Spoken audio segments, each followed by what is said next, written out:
Hello everyone, welcome to Binary Broom. Today we are going to talk about bubble sort. Bubble sort has an interesting idea in sorting which makes it so fun to learn and to understand. Here we have that two sections that we had in different sorting methods that we've already learned in like insertion sort and selection sort that a part is already sorted and the other part is not sorted, and we try to make the sorted part bigger and bigger so that the whole array is already sorted. Uh, the difference is that we are going to iterate through the unsorted section, and each time we are going to compare two adjacent elements to each other, and if they are not in the right order we are going to swap those two so that their order will be correct. For example, here if we have like 2, 1 and 3, and imagine that this section does not exist. When we compare 2 and 1, we see that they are not in the correct order, so we just swap them. We place 1 here and 2 here, and then we move to the next element and we compare these two adjacent elements. They are in the correct order, so we don't need to do anything, and we move on to the next adjacent pairs. So that's how bubble sort works, and we keep doing this until the whole array is sorted. So to understand better that why this makes the whole array sorted, we just have to perform this sorting method for for the small section so that we understand why it is sorted. Well, for example here, when we compare 2 and 1, we swap them so that 2 is here and 1 is here. So then we move to the next one. 2 and 3, they are in the right order, so I move on. 3 and 0, they are not in the correct order, so I remove 0 and place it here, and 3 on the next place. Now we argue that this element is sorted. Okay, so each iteration that we go through the unsorted section, we are actually adding an element to the sorted part. Why this is happening is that each time when we are swapping elements, we actually move the maximum number to the end of the section. So imagine that there were a 9 here. Okay, when we compare it to 1, we move 9 one step forward. When we compare it to 3, we move 9 one step forward again. And when we compare it to 0, we move 9 at its final place, which is the end of the array. So we are actually moving the maximum number forward so that it gets to its right place.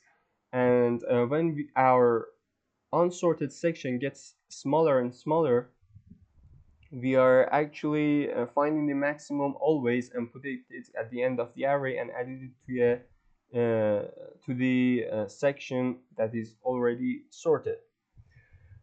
So that's the way the bubble sort is working. And the way that we will know that it is already sorted is when we have done n minus 1 iterations.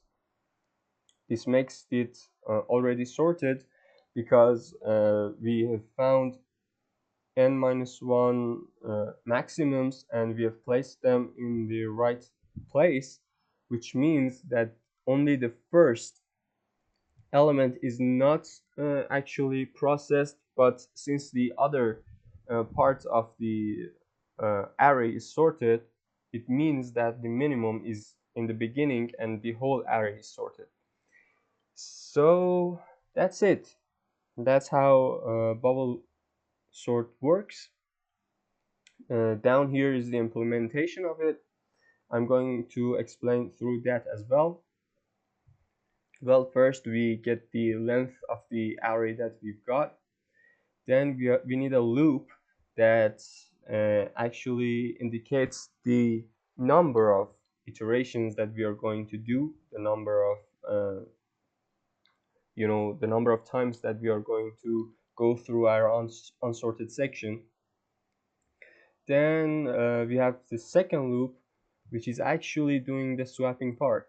So this part is going through the unsorted section and does the swapping. This swapped variable that we have here is just an optimization, so we don't need to actually have it. The reason that it is here, that and I've added it, is that when it's not like that we need to do n-1 iterations to sort our array. Most of the time it is sorted sooner. So in order to save time and save power and make the algorithm more efficient, we can actually check that if in our iteration there are nothing swapped, which means that it is already sorted. So we can just get out of our loop and we have our sorted array, and we don't need to wait to all these iterations are over. So that's the reason why I added this here. It is not necessary and it is just an optimization. Just wanna tell you this. So inside this second loop, what we are doing is that we are comparing those two adjacent elements, and if they are not in the right order, we just swap them. And we're just updating this variable just to know that we've swapped something. And that's what happens. Inside this loop, we are just comparing these pairs and check that they're completely in the correct order. And we move on, and when the loops are ended or we came out of the loop with this variable that we have, the array is sorted, and we have our sorted array. So there is an example at the end that I run the code, and you can see that we have an unsorted array, and at the end the array is totally sorted. And this section is just for the unsorted part, that uh, actually for the sorted part, that the sorted array remains the same, and it is quite instant that this answer comes, and it doesn't waste time iterating over elements, just one iteration, and when it sees that there is no swaps, it just exits the loop and it returns the array itself. So it is like the optimization that we did. That's pretty much it. Thanks for watching. Thanks for watching till the end.